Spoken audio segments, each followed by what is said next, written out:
always parked next to a river or in a town where I have access to a gym. It has shown me how capable I am. Yeah, I love having this coffee bar in here. My dogs are safe and secure in here. Hi, I'm Rita, and this is my 2001 Ford Shuttle Bus. His name is Wilbur, like the pig from Charlotte's Web.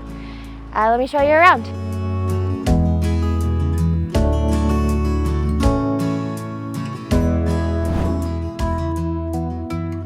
So this is my kitchen. I built these cabinets. I have an uncle who's a cabinet maker, and I got a really long phone call from him where he kind of walked me through 101 of cabinet making, and then I did everything wrong. I think I also pierced my finger with a nail gun while building this, so this is an emotional project. These countertops are the same countertops I used for the art studio desk, and a couple of little fold-up tables in here, and then I had a lot of pallet wood and scrap wood laying around that I used to make all the cabinet doors and drawer fronts. This shelf up here has been kind of a transitioning cabinet.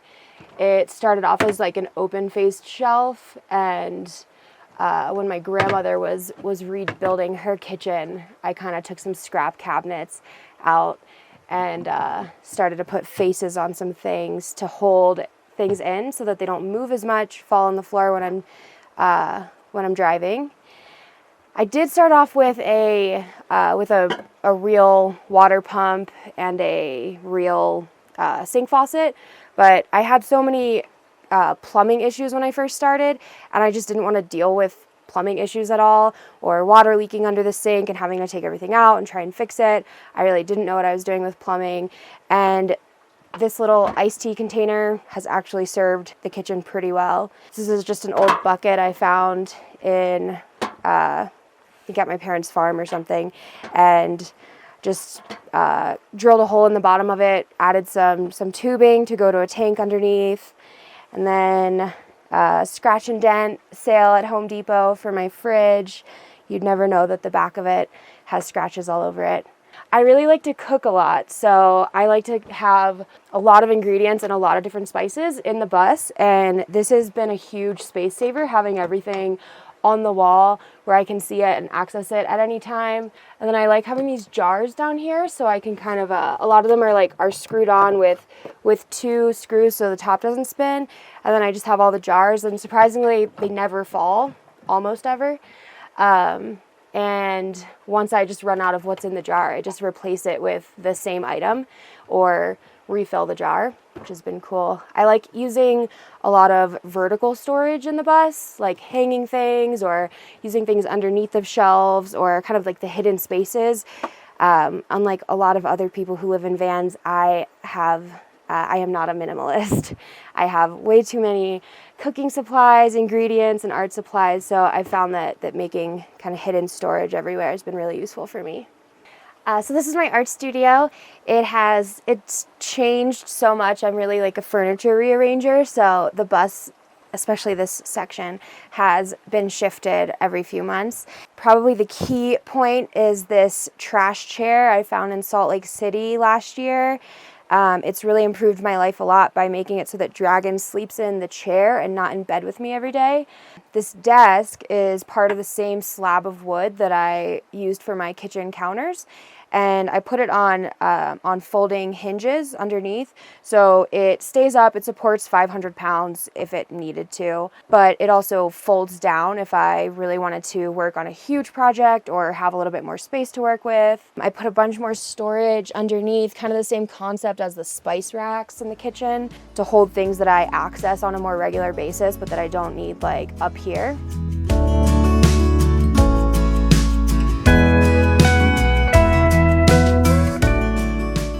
When I was a kid, my grandfather used to come visit either in a semi-truck or in a tiny little van that he had like couch and a TV in, and I just remember going on like tiny road trips with him around the neighborhood or like locally. but having so much fun, thinking it was so cool. There was carpet in the van, like it was probably such a creepy van from the outside, but 6-year-old me thought this thing was the coolest. And my grandfather had traveled everywhere in it. Later on, I came to find out that him and my grandmother actually had remodeled a Greyhound bus back in the 70s and had been like a traveling gospel band like through America and Canada in a Greyhound, which is the coolest thing. I didn't learn it until I was already building this, but I think it was always instilled in me that from those experiences and road trips with my mom all the time. My dad was military, so if he was stationed somewhere, we pretty much were based out of Virginia all the time, but we would drive to see him all the time. Middle of the night, 18-hour road trip, just me and my mom and the dog.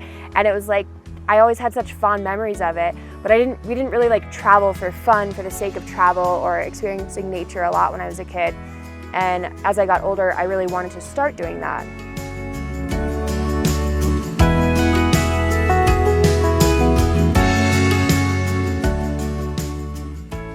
So this is my bedroom / living room area. This is a couch during the day and a queen-size bed at night. I have like a full-size mirror back here, and so I find it useful to keep kind of like little containers back here where I can organize toiletries and makeup and whatnot. This door opens, gives me so much more space, but I also found like using it for storage has been kind of cool. I've got these little cabinets up here I built out of just scrap wood I found around. As you can sort of tell, I've put together a mismatch assortment of cabinet faces that I got out of Grandma's kitchen. And then built a little cork board over here. I take a lot of pictures on the road. I send a lot of postcards back home to family. And I really like using these Polaroids to kind of like memorialize places that I loved or moments when like family comes to visit or I visit friends. And then I have this map back here where I'm working on putting a pin on every country that I sell my art in. So it's a little bit barren right now, but we're working on it. Extra closet space, again, just like a lot of reclaimed wood from friends' construction projects, pallet wood, and I just kind of use this as like overflow storage. So I've got linens, my million bathing suits, because obviously I'm not a minimalist. I did not downsize those. Some extra blankets, art supplies, and then like teas, random food storage. Yeah, I like this little section was kind of dead space when I started off.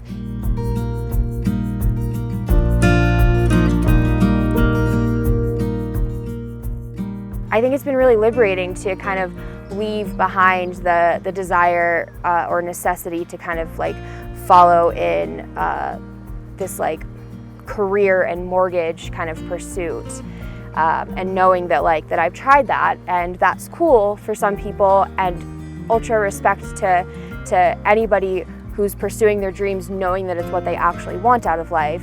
But I think that doing this, and especially doing it, being responsible for maintaining all of this on a daily basis as a single female, having to fix my truck when it breaks, or having to hitch my Jeep on the back of my bus by myself, and having to be responsible for towing 20,000 pounds of vehicle on some gnarly mountain roads. It has shown me how capable I am and how I really can do anything that I want to, as long as I actually want to do it.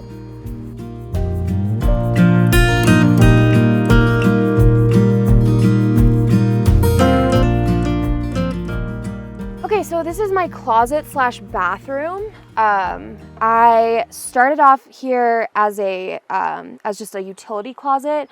I had all my solar in a big disarray, and I had like a little tiny composting toilet in here. After a while on the road, I decided I wanted to build a shower. So I built a really cool shower pan down here. I mosaicked it with found objects. There's like a sunshine in there, and then every ray is a different color. And then after like 3 weeks of having that, I was like, I haven't used this once. It's not practical. I don't really shower in the van. I'm always parked next to a river or in a town where I have access to a gym. So all of my clothes were actually in a different closet that was over here before. And I recently renovated this shower into a closet in the front half, and then I store my composting toilet down here. So this little guy, which rarely ever gets used. It's kind of like an emergency city thing, but it is there if I need it. Okay, so this is the front of my bus. This is the cabin. I spend a lot of time here driving, which not my favorite thing to do, but this guy has some power. He had a really ugly gray dashboard. When I bought him, he'd been sitting vacant for like 6 months under a tree. He was like sticky everywhere and weird.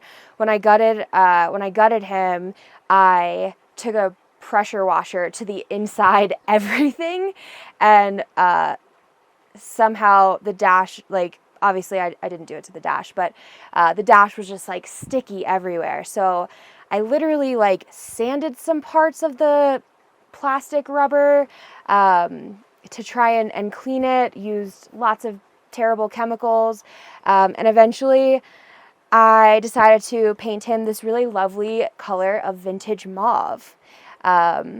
He had a really cool ugly control panel here that had wires sticking out and everything.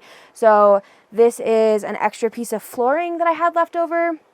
And then I wired in a couple extra things, like some new knobs that I stole off of a friend's old shuttle bus.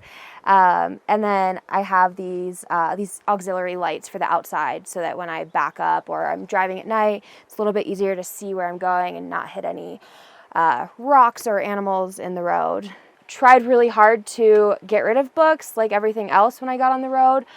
But my house in Virginia, when I started off, I had an entire library of books in my spare bedroom. So these are favorites that and then frequently when I'm on the road, I'll switch books with people or get rid of them, get new ones from thrift stores or book sales. I really like to read, and I really like to write. So sometimes I just like to have a lot of like reference material. I'll have a lot of cookbooks, art books, and I think this is probably my 5th location for bookshelf storage, and I think this is my favorite spot so far. I like the concept of having like a library in the bus, but not having it directly in the way. And this cabin was actually fully closed in when I got the bus, and I took a jigsaw to it and kind of framed it out so it's a little bit neater now. So I drink coffee every morning, and I really like picking up odd jobs like working in coffee shops when I travel here and there. And I love this little espresso machine. I also have like a French press, a pour over, a couple different ways to make coffee depending on how fancy or lazy you want to get. But yeah, I love having this coffee bar in here, and a couple different coffee mugs so I can always make enough coffee for friends while we're out here. Steam a little milk and make like a latte while you're kind of roughing it without any self-service or like a grocery store 2 hours away. I think it's a really rad thing to just like have one fancy thing in the morning with your friends. So, and then I just have my catch-all. So it really does make it feel a little bit more like a house in here.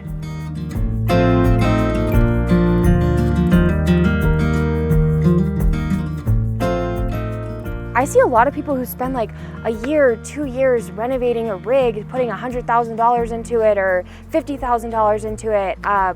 I spent $9,000 on this vehicle, build, registration, everything all together, including being able to tow my Jeep. And, it's not a piece of shit. It works pretty well. It has a lot of amenities that you don't get from just camping out of a two-door Jeep. It's really comfortable. My dogs are safe and secure in here, and I think just whatever gets you out on the road fast enough so that you can adventure and go see and do things and experience things. Don't worry about it being pretty. Like, if what you have access to is a minivan or a Trailblazer, take the seats out, put a mattress in, and get out on the road. It doesn't have to be pretty or pink or have a sink that works. Like, just do it. Go wash your dishes in the gym discreetly, like, whatever. Thanks for watching. If you want to follow me on my journey, you can check out my Instagram. It's at Rita and the Road. And you can follow my blog on my website, ritaandtheroad.com. See ya.